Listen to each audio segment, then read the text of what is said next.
Hi and welcome back to another Warlock's Tower 40k battle report. This time we've got Astra Militarum, notably featuring the Ellysian drop troops against some filthy Tyranids bug swarm. Let's get into deployment. So what we have is, over on the far right we have a Harpy, and then in front of that we have Hive Guard with the horrible guns which can shoot from behind cover, with a lovely wall in front of them, and some mini bugs, the little shooty ones that I can't remember. Hormagaunts in front of them.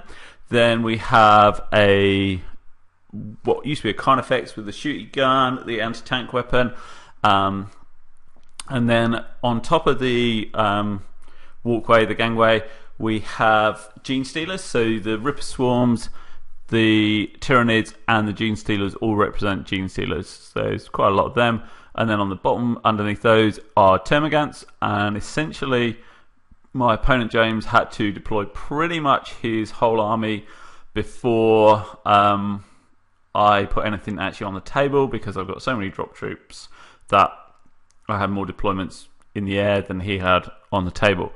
So as you can see on the top of the far right is a objective marker, the barrel, and they are pretty much evenly spaced. And so obviously we're playing Maelstrom, and then just to show this other side of the battle, he's deployed pretty solidly on his right. There's another battle in front of, next to the red barrels is another objective marker, and straight to the right of that is a third one on James's side of the table.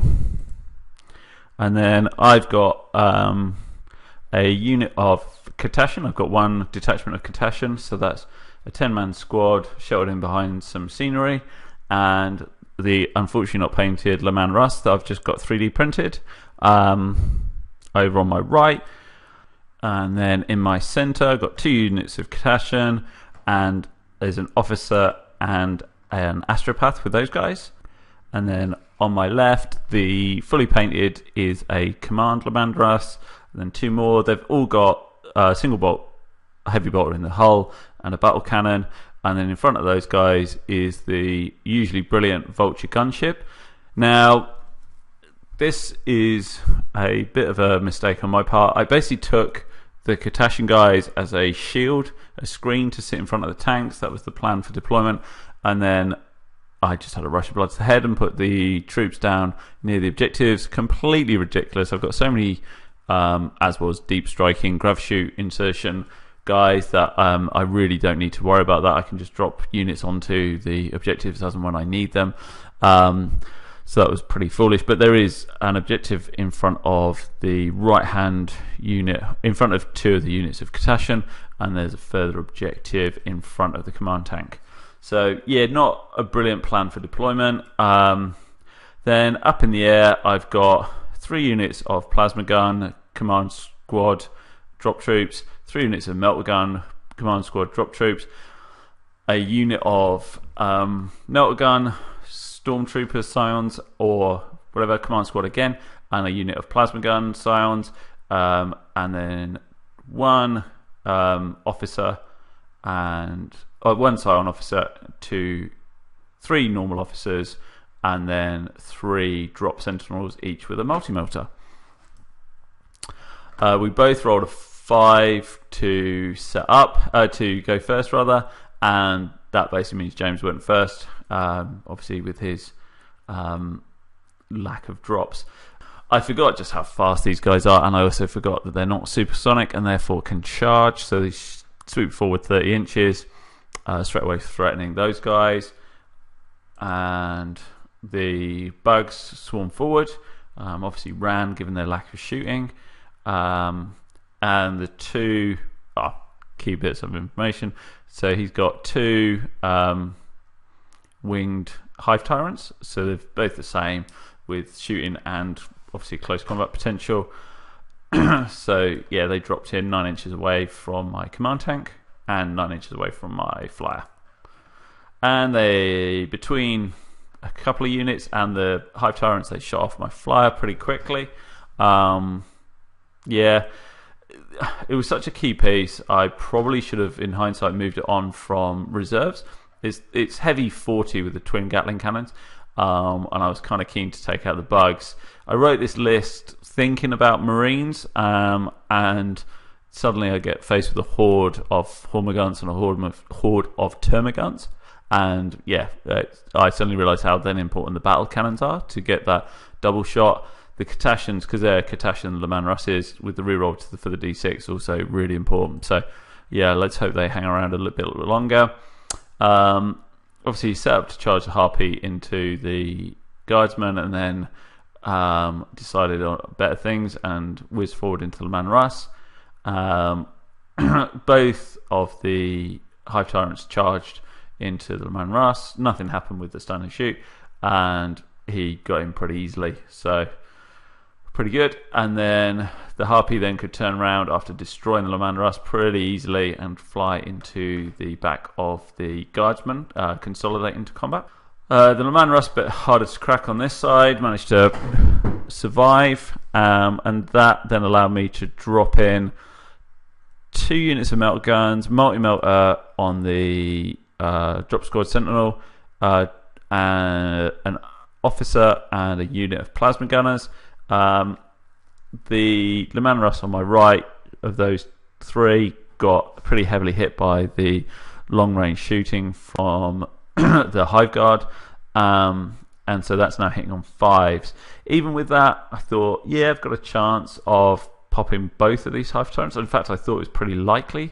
The melter guns, because they're all hitting on 3s, most of them will be re-rolling 1s with the officer there. So I was thinking, yeah, we should be okay to take out both Hive Tyrants. The Harpy made pretty quick work of the Guardsman over on the right. And tell a lie, there was 5 or 6 left. So I drop in a multi-melter, move forward the Catashan, and a unit of melter guns as well. I wanted to keep those plasma guns. They're a bit more effective for chewing through Termagants or Hormiguns as needs be.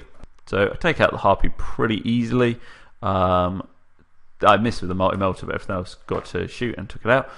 Over on this flank, James made 5 4-up invols out of 5 to start with, against plasma guns, melter guns, missed with the multi-melter.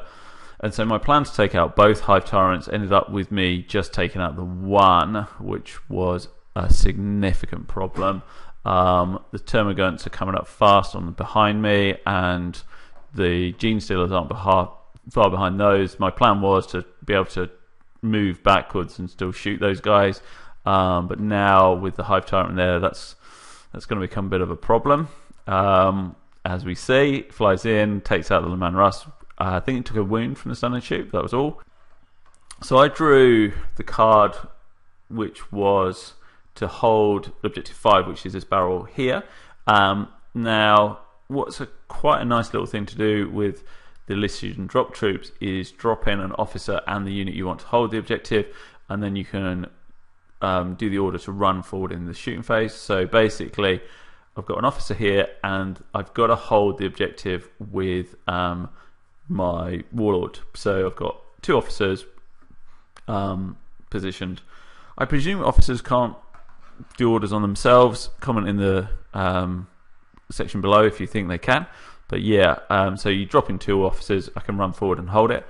So that was all good. The Hive Tyrant couldn't quite consolidate into combat, so he's going to take some shooting. So I made a nice arc to blast into this fella, and that was pretty successful. But the bug hunt comes in, and the Termagants get to charge in, and they're going to make pretty short work of those guardsmen. The long range shooting took 5 wounds off of the Sentinel, leaving it on 1. And, the Tash dropped in a unit of melters. Oh no, the unit of melters moved forward to get behind the terrain. Hopefully that saved them. The officer just loitered around up the top there. The Gene Stealers moved forward, and the Hive Tyrants started to move forward on the left. He drew the card, which we were pretty close on Maelstrom points at this point. I think I was slightly ahead, but only just. Basically, he was moving forward because he had domination, hold all of the objectives, and it was really going to put him into an unassailable position if he managed to do that. So the melters take some shooting, as they move forward. I'm trying to hold this objective so that to stop them take domination. The termagants swarm around, killing the troopers, 3 units of those guys with a big multi-charge, and then charge into the sentinel, which holds out, and the tank. The Broodlord moves forward. He was going to declare a 12-inch charge into my last guns, but then realised he was probably not going to make it. But that allowed me just to swarm all my troops forward. I could get him the closest. My Astropath has the power which on a 2+ does a mortal wound, and so on and so forth, and so he was chewing through the wounds on the Broodlord, which was real good. I dropped in a unit of Plasma Gunner Scions and the Officer to make them reroll 1s. So I actually changed my mind and moved the Officer onto the hill, and made pretty short work of the Broodlord. I had to then hold the objective 5 again, so I dropped in another load of drop troops and ran them forward to hold it again. I dropped in a unit of melter guns to try and take out the big fella who kept popping off my tanks, and he moved forward again. On the right, I moved in the guardsman to try and hold that objective and the officer, so I succeeded in holding the objective. I could get more troops there than he could to hold it. The Gene Stealers swarm forward, the Hive Tyrants swarm forward, the Termagants as well. It's looking pretty problematic for me at this stage with turn 4, and I'm just getting swarmed from all sides. The melter guns did pretty well against the anti-tank kind of effects, but he's moving back with his Flamer Monster and the kind of effects so he shot 2 off. They're looking pretty shaky. Sorry, I forgot to say this is the -1 to hit Forge World Monster, which I can't remember the name of, sorry. But he is looking at charging those guys, clear them off the objective so you can hold objective 5. So both charge in. The Gene Stealers charge in against my Katashan in the middle and multi-charge into the guys in the building. Now, unfortunately, at this point, my camera died, but I felt it was still worth doing the battle report because essentially the game's over. He moves on to the 6 objectives, clears them out surprisingly with the Gene Stealers, beat up the guardsmen pretty fast, holds the 6 objectives, and I think he was 5 objectives ahead, and I essentially had very little chance of taking any of mine. I think I'd shoot off a unit, and there was so little shooting left that it was not going to happen. So put out my hand, shook his hand. It was a good game. I certainly learned a lot about my drop troops. I think the plasma guns and the melter guns are great, but they just need something that kicks out a lot of firepower. I think, as I was thinking about the list, I was thinking about Marines, but I need something other than the one Vulture gunship to kick out a lot of firepower. So maybe a second Vulture gunship or a Leman Russ with a Gatling cannon. But yeah, I hope you enjoyed the battle report. Comment below anything you think that the guardsmen should be taken to deal with those numbers, whether it's other guardsmen or Tyranids or whatever. So yeah, let me know in the comments below.